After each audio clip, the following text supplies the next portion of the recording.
Hey everyone, Zomo here, and welcome to the 4th episode of our Adventure Map series. In this episode, we're going to be making this awesome hedge maze here, as well as finishing up some final changes on our castle and castle grounds. So let's get into it. So first, we're going to be doing some terraforming here. We obviously have left this unfinished, so I've sped up the time lapse a little bit more than we've normally done. If you're looking into the commands used in this, please check out the episode 2 and episode 3 of our series where I go over all the commands that I use to do the terraforming. So we're going to quickly fill this up with cylinders of sand. The reason why we use sand is because sand has gravity, unlike some of our other blocks, and this will allow the blocks to sink down and not have air gaps in between them. So now that we've done that, we're going to smooth out all this terrain using our smoothing brushes, as well as using some 1 block tall cylinders of sand. I like using the cylinders of 1 block tall sand because it allows me to fill in a lot of these gaps here that you're seeing on the edge. As well, we're going to be using a global mask to make sure only air is affected. So we're working our way around the edges first. This will create some natural terrain. We're going to have some sloping areas where it slopes up and down, and it should look nice in the end, like the rest of the map, to make it uniform. So as you can see, we're working our way inward toward the middle, sloping downward a little bit, and it'll all come together pretty nicely. It'll look somewhat like the Minecraft Plains terrain, which is kind of what I was going for.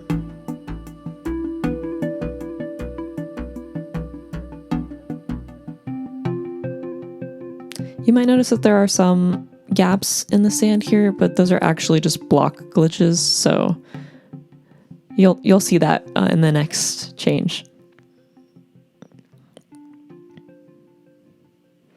So now we have to change all this sand to grass. So our first step is to change our sand to stone. So we're going to use a replace command to do that, and then we're going to use our naturalize command, which is a really important command for terraforming in general. So I wasn't really happy with how this castle looked entirely, especially this tower. So I decided to change this window so that it would have iron bars instead and be a little bit smaller.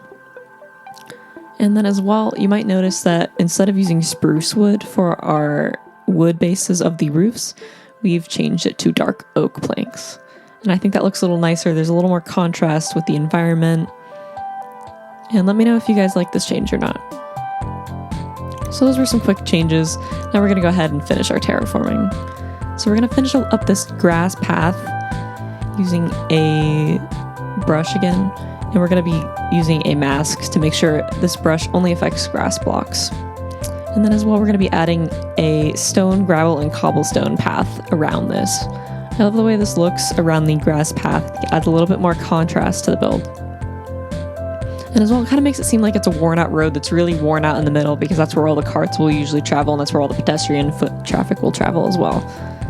And here we're doing up some hand touches. I wanted this to look a little nicer, and sometimes the easiest way is just to go in and do some of this stuff by hand. And then as well, we have to add in some slabs for easy foot travel.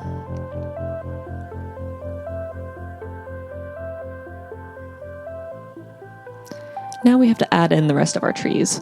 So we've left our trees off on the side of the map, and now we can just paste them in. We make sure that we're pasting it, but we're not pasting the air blocks as well.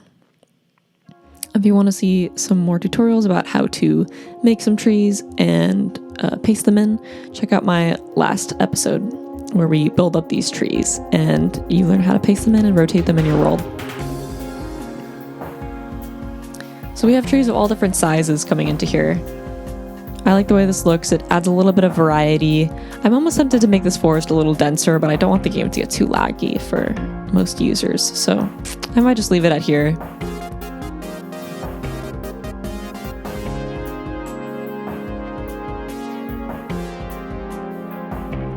Now, of course, we have to add a little bit more grass and dirt in here to make it look a little bit more gritty. Looks a little too plain with this smooth grass, so we're adding in some grass blocks and stuff.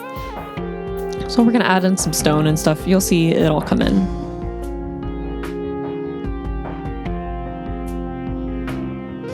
So we added our grass all around, and now we're going to add some stone features. So you'll be seeing this made of the same materials as our path. Essentially, it's gravel, stone, and cobblestone. And we're just going to add a few rocky features here and there. I might go back later and remove the trees from on top of them, but we did go ahead and remove some of this grass that we've already placed. So we're going to be doing that on each of these stone features so that we don't have a bunch of grass growing on them. It's fine to leave a few blocks here, but we don't want a ton of it.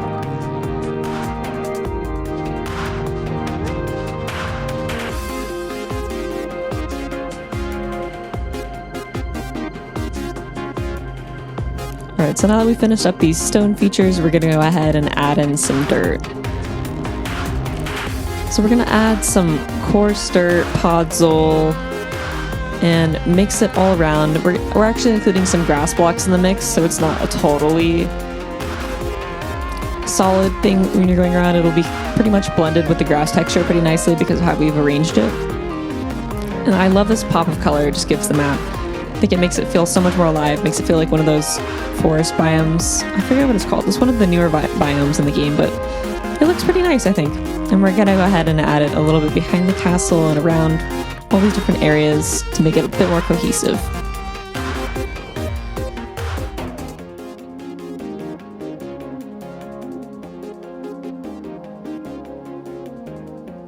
Alright, so we pretty much finished this part of the map, and now we're moving on to our big hedge maze.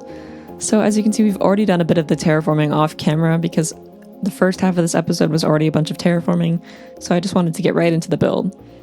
So if you're interested in making one of these Minecraft mazes for yourself, I've left in the maze generator that I used in order to make this. So we're doing it all by hand.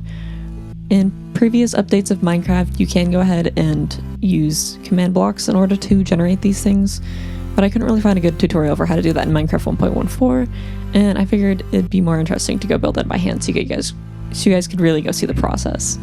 So I'll be including a link to the generator that I use, and I'm referencing it this entire time in order to build every block. So occasionally you'll see a mistake and then I go back and fix it, but for the most part it wasn't too difficult to make this. But it was time consuming. This actually is about 2 hours of footage sped up. It was just very difficult because I just had to go keep referencing the thing over and over again, but it worked out in the end. It looks pretty nice. So one thing is, you might be looking at this and going, but hey, aren't these spoilers for the maps? Couldn't someone just go ahead and look at this and figure out how to solve the maze? And they could, but I will be making some amount of changes. For example, the entrance to the maze will actually be in the center of the map, and the exit will also be in the center. But right now you'll see the entrance is in the corner. And as well, there won't be so much of a benefit as finishing the maze quickly because there will be treasure chests and whatnot and little Easter eggs inside of the maze. So I would encourage you to explore the entire maze.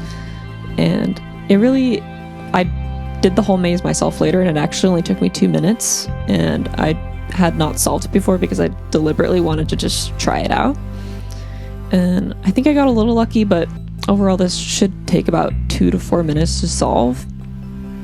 And there will be treasure chests inside, so if you're really going to explore the whole maze, it really should be about 5 to 6 minutes of gameplay. And one thing that I did a little bit later is you'll see, but I wanted the maze to not be totally encompassing. I wanted you to know if you had already traveled on a pathway, and that definitely improved my time it took to do this maze. So we'll be seeing how that works once we've finished building it. So we're finishing up these last few rows over here. And I love the way this maze looks. There's a ton of little windy passages. There's definitely a ton of places where I could like break it out and add like a little mob battle or some treasure chests or even a trap. So stay in tune for that. So we're just finishing up this last couple rows here.